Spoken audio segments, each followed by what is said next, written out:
Sodus Bay was, the Indians named it Silver Waters. And whether it's the moon or the sun, when there's just a gentle ripple in the water, it truly is silver waters. That's the most fun time to be looking at the water or out on the water for me. My view is to the east of, I can see the pier, and to the west, I see the old lighthouse. And it is absolutely stunning all year long, 365 days of the year. In 2017 and 2019, we had high water. As the winds came up on the lake, it pushed water over that beach. And the water just washed right up over the beach and right up to my deck. And I felt like my house was floating in Lake Ontario.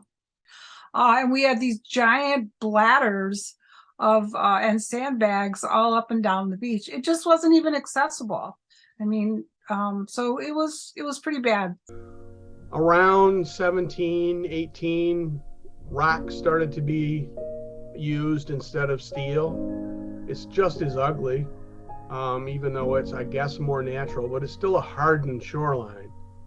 And when we realized we needed to do something with the beach, that just wasn't the right answer. I was very interested in this whole living shoreline. I had attended a workshop where I met many of the people from another project on Lake Ontario.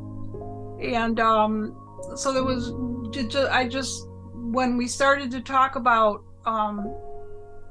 what types of projects we wanted to put forth to protect the community, I just knew that this beach restoration project would work for us in Sodus Point. This resiliency project really meant a lot to me because we didn't have any protection for the houses for the homes and the cottages along the beachfront. There was no protection. It was flat beach straight to the water. So when this project was introduced, it gave us all a great deal of hope that we could at least fight the high water. One of our residents had worked with a consultant, Tom Hart, earlier in her career, who at one point in time was an employee of the New York State DEC. So we called him, and he came out and suggested that we build these beach dunes. So he really became our technical consultant. He planned the project out. And we planted 13,000 plants in the fall, I think, and then I think we planted 15,000 in the spring.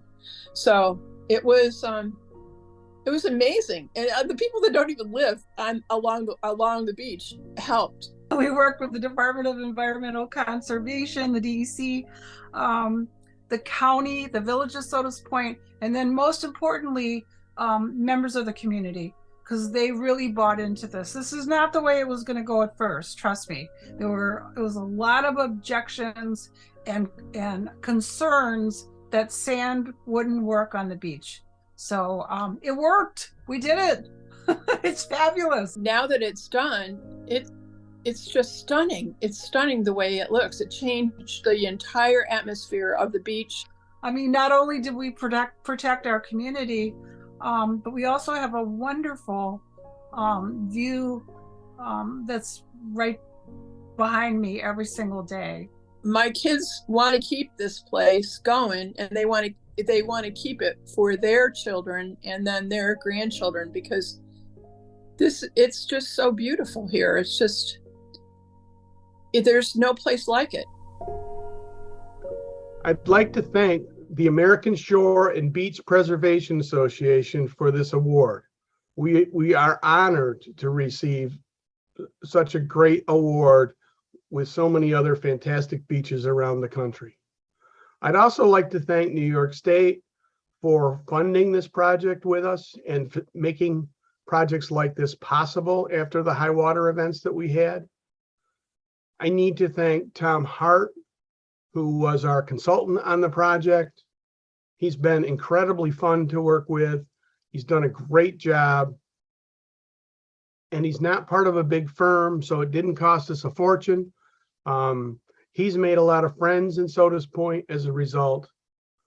I also need to thank Maxine Appleby and Lori Hayden, two of our residents who are very instrumental in making this project happen. I'm Lori Hayden, and I thank you very much for this award.